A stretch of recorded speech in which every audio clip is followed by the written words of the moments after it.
Do you have anything else to share about what's in the works with OWL Venice? Any other things in regards to the broths or the reset or the program that you want to share? Yeah, I guess for me, like when I was talking earlier about the innovation, like there was definitely an aha moment for me with like, how do we meet people where they're at? Because with the 4-day reset, I feel like during COVID, when people were at home and not traveling a lot, it was just like made so much more sense. But with people getting out into the world more, I feel like there's more need programs that just fit into people's lives more without them having to like make any kind of special arrangements. So we are about to launch like 10 new programs ranging anywhere from 2 to 30 days. Some are, all liquid, and others are more of like these maintenance programs that we're talking about. But we have a week long liver program, a week long gut program, a week long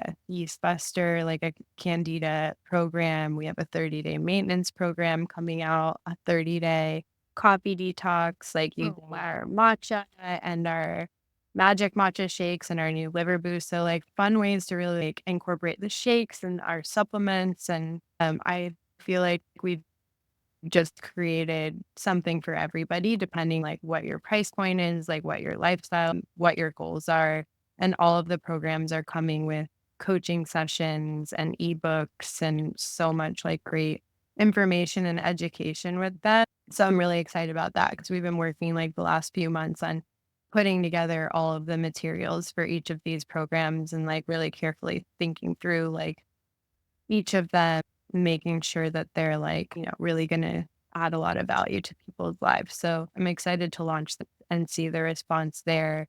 And moving into next year, like starting to innovate and create new shakes so that we can like give people more variety and options for when they're adding these like into their life more regularly. So I'm excited for next year, new creations. But yeah, we're about to launch those this end of this week. So they'll be available. This is gonna go live later, but they'll be all available in the new year. Oh, that's Yeah. gonna be incredible for, like, a little holiday post-holiday reset, and one thing I do wanna note Yeah. that is so rare about the containers and everything and how intentional and eco-conscious everything is, and, like, from a toxin perspective, like, when I first got the reset, I was like, "Finally, someone with glass bottles who, like, understands that, yeah, it's gonna be a higher shipping cost, but it's so important to have some of these liquids and just everything in glass versus plastic." Yeah. Like, your really intentionality with all your certifications, like, it's so important, so, so important for bone broth to be organic. And, like, for all of these certifications to be in check, and your broths are, like, of the highest quality, and your packaging really, really intentional and eco-conscious. So I just wanted to shout that out. That is something that I was like, "Finally, Thank you. finally." Yeah, it's been something that I've really stuck to, and we're going to keep that option available, and we're also exploring another alternative packaging at the same time because, I think it's just gonna allow us to reach more people, and there's a positive to anybody getting their hands on bone broth. And the downside of the glass is like that it does drive up the price point. You're right. We're working to create something that's just as wonderful for people that like want another option too. So there's a lot of new stuff in the works next year. I'm excited to share more. Amazing. Is there anything that we should be looking for when it comes to, like, broths or just, like, what we're consuming right now, in that, like, world? Is there any certain certification? I mean, obviously, we know that OWL Venice is, like, top shelf. Honestly, I think that the certifications mean less these days. I think there's a lot of people that choose not to do it because they can be really expensive. There's been a huge shift in the beef industry as well, and it's almost impossible to get organic certified beef. So we've switched to a source that's grass fed and grass finished that upholds the same standards but doesn't have the certification. So we've recently switched our beef, and I think it's like boils down to like looking for brands you can trust and reading the ingredients. I think one thing for bone broth is a lot of the times if you see like in parentheses the water and chicken, usually that's like a rehydrated broth.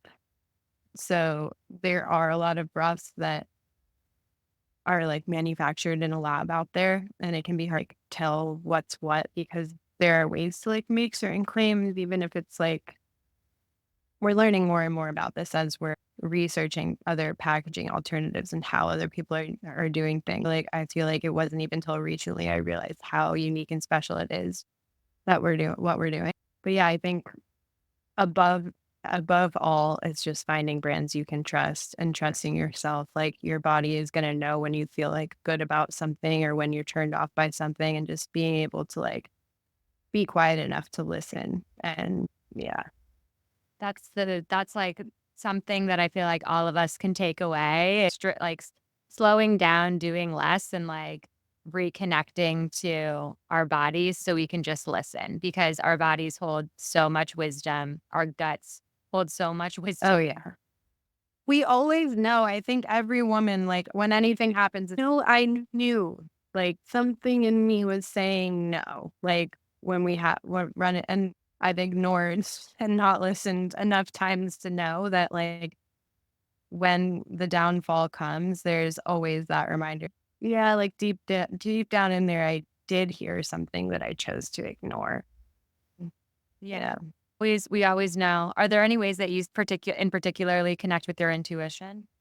I feel like I've always just had a very strong intuition. It's just that sometimes my belief in and love for others overrides that. So it's like learning to trust myself above all else. And like it doesn't make me mean, inconsiderate or whatever. Like I think that like people pleasing pressure and empathy for others and desire, my personal desire can sometimes override that voice inside too, like learning to differentiate. Am I like trying to appease somebody or do I just like want this so bad that I am not like seeing this clearly, really getting to know yourself and how you respond and react to certain things and knowing the difference between a response and a reaction. That was so good. Yeah, I keep on reconnecting with like human design. And I wonder if you're a gut. Do you know if your gut is your I'm a authority? generator. You're a generator. So gut authority, right? Yeah, I Yeah, ruled think by a so. gut. Like I think it's like always like things coming to me and not like seeking outwards to like waiting for things to come. Yeah. I think It's it's a generator thing.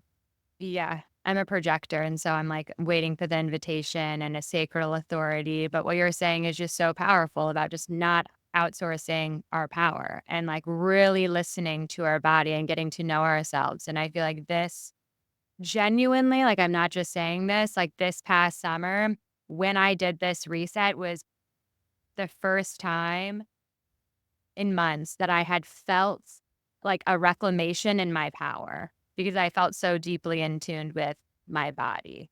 Like it was just Yeah. like such a beautiful experience. And I'm so excited to see what you do. And I definitely need to get this gut reset because I'm like, my something is going on internally and my probiotic is math. That's a whole different podcast episode. But we'll have to have you back Yeah. to go over some of these other, new laws because you have so much. Yeah, I would love that. This has been a really fun conversation and you truly get it. So